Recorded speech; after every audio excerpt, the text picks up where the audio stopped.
Hi guys, welcome to my class. Today topic is the Modigliani Miller approach. Today we will study about the capital structure theory model, Aoni, Miller and approach.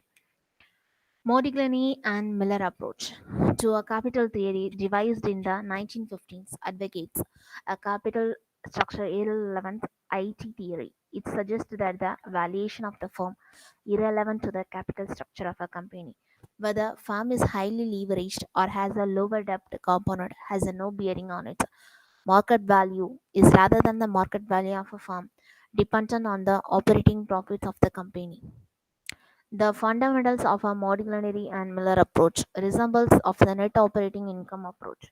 Modigliani and Miller approach advocate capital structure irrelevance IT theory. This suggests a valuation of a firm irrelevant to a capital structure of a company. Whether a firm highly leveraged or has a lower financing mix, it has a no bearing on the value of a firm. A Modigliani-Miller approach further states that the market value of a firm is affected by its future growth of a prospect apart from the risk involved in the investment theory stated that the value of the firm is now dependent on the choice of capital structure or financing decision of the firm. If a company has a high growth or prospect, its market value higher and hence its stock price would be high. If investors do not see attractive growth or prospects in the firm market, value of that firm would not be a greater assumptions of a modularity approach. There are no taxes, transactions cost for buying and selling securities, as well as a bankrupt cost. Nil there is a symmetry of information. This is that an investors will have accessing operation informations corporate would an investors behave rationally. The cost of borrowing is the same for investors as well as a company's debt.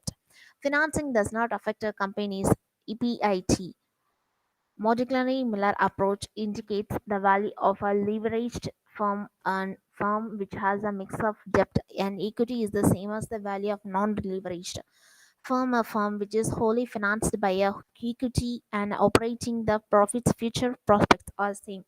There is an investor's purchase the shares leveraged firm, it would cost him same as the buying shares of non-leveraged firm. Modigliani Miller approach to proportions without taxes. Proportions one with the above the assumptions. The capital structure does not influence the valuations of a firm. In other words, leveraging the company does not increases the market value of the company. It also suggests that debt holders in the company and equity shareholders have the same priority, that his earnings and split equally amongst them.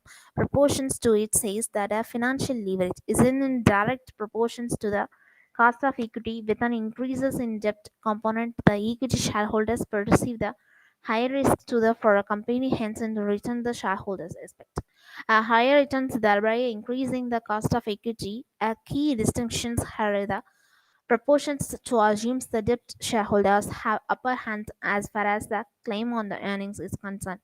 Thus, the cost of debt reduces. A modularly Miller approach proportions with the taxes of trade-off. Theory of leverage, modularly and Miller approach assumes that there are no taxes.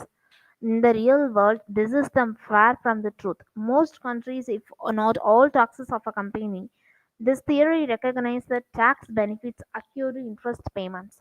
By the interest paid on borrowed funds, it's tax deductive. However, the same in the case of with dividend paid on equity. To put in another other words, to actual cost of debt less than nominal cost of debt causes suffer because the tax benefits. The trade-off theory advocates that the company can capitalize its requirements with the debts as long as the cost of are distressed, the cost of backgrounds and exceeds the value of the tax benefits. That the increases debts will until a given a threshold value will add value to a company. This approach will incorporate taxes and tax savings and influence changes of the debt equity ratios.